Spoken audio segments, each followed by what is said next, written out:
नमस्कार. आपण tally.erp9 हा प्रोग्राम सुरू केल्यानंतर येणारी स्क्रीन म्हणजेच गेटवे ऑफ टॅली या विंडोची रचना थोडक्यात स्ट्रक्चर समजून घेणार आहोत. गेटवे ऑफ टॅली स्क्रीन मुख्यतः 5 भागात विभागली गेली आहे. देयर आर 5 सेक्शन्स और कंपोनेंट्स. हे 5 कंपोनेंट्स आहेत. 1 horizontal button bar, 2 main area, 3 bottom pane, 4 calculator area आणि 5 बटन बार. या व्यतिरिक्त टायटल बार, स्टेटस बार हे नॉर्मली कोणत्याही विंडोला असणारे भाग आहेतच. हॉरिझॉन्टल बटन बार, या बारवर प्रिंट, एक्सपोर्ट, अपलोड, हेल्प इत्यादी खूप महत्वाची बटन्स आहेत. टॅलीमध्ये तयार होणारे विविध रिपोर्ट्स जसे बॅलन्स शीट, प्रॉफिट लॉस इत्यादी प्रिंट करण्यासाठी प्रिंट बटनचा वापर करतात, ज्यासाठी शॉर्टकट की आहे Alt+P.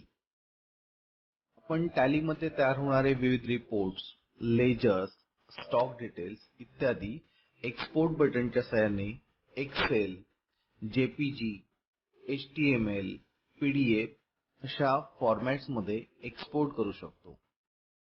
टॅलीमध्ये हेल्प हवी असल्यास हेल्प बटनवर क्लिक करावी.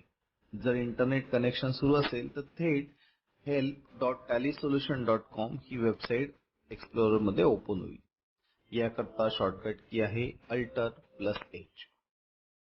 इथे एक विशेष नोंद करून घ्या. टॅलीमध्ये कोणत्याही बटनापूर्वी असणाऱ्या अक्षराखाली एक आडवी रेघ असेल तर त्याचा अर्थ अल्टर आणि 2 आडव्या रेषा असतील तर कंट्रोल की असा घ्यावा. तसेच या प्रोग्राम मध्ये आपले जवळजवळ 99% काम कीबोर्डच्या आधारे करता येते, किंबहुना ते आलेच पाहिजे. Main area. मेन एरिया म्हणजे खऱ्या अर्थाने गेटवे ऑफ टॅली होय, ज्याचे पुन्हा 2 भाग करता येतील. डाव्या भागात आपण जी कंपनी ओपन केली आहे तिचे आर्थिक वर्ष म्हणजेच current period, current date, open केलेल्या कंपनीचे नाव इत्यादी माहिती असते.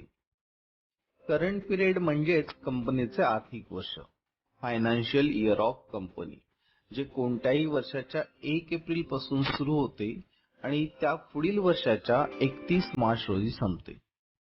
उजव्या भागात असणाऱ्या कमांड्स या कंपनी तयार करणे, ओपन करणे, त्यात दुरुस्ती करणे, बॅकअप करणे इत्यादी कामासाठी असणाऱ्या कमांड्स आहेत. बॉटम पेन किंवा इन्फो पॅनल, ज्यामध्ये टॅलीची लायसन की, व्हर्जन, काही अपडेट उपलब्ध असतील तर इत्यादी स्वरूपाची माहिती असते. Calculator area. Ctrl+N हे की कॉम्बिनेशन वापरून आपण कॅल्क्युलेटर ऍक्टिव्ह करू शकतो. बटन बार टॅलीमधील खूप महत्वाचा कंपोनेंट. मी तर शस्त्राचा साठाच म्हणेन. ज्याला या शस्त्रांवर या बटनवर कमांड प्राप्त होईल तो एक उत्तम टॅली ऑपरेटर होईल. येथे विशेष करून केव्हा अल्टर कीचा तर केव्हा कंट्रोल कीचा वापर करायचा याकडे विशेष लक्ष द्यायला हवे. सोबत कीबोर्डवरील फंक्शन कीज, ज्यांचा आपण अपवादानेच वापर करतो, त्या इथे सरळ हाताने वापरायचे आहेत. तर मग आली का लक्षात संपूर्ण रचना? जसे युद्धापूर्वी सैनिकांना रणांगणावरची रचना समजून घ्यावी लागते, एखादे बांधकाम करण्यापूर्वी सर्व आराखडा समजून घ्यावा लागतो, तसेच काहीसे आपण टॅली या प्रोग्राम मध्ये अकाउंटिंगचे काम सुरू करण्यापूर्वी सर्व स्ट्रक्चर समजून घेतले. अर्थात ही झाली प्राथमिक माहिती. हळूहळू एक प्रॅक्टिकल शिकताना आणि करून बघताना याचा चांगला अंदाज येईलच. अजून एक महत्वाची सूचना. टॅलीमध्ये सुरुवातीची काही प्रॅक्टिकल्स करताना थोडेसे कठीण जाईल. जसे गाडी किंवा सायकल शिकत असताना आपण रस्ता मोकळा असेल तरी गडबडतो, मात्र एकदा का पुरेसा सराव झाला प्रश्नच नाही. गर्दीतून कट मारून जातो ना, तसे अगदी सहज काम करता येईल. तर मग भेटूया पुढच्या व्हिडिओमध्ये.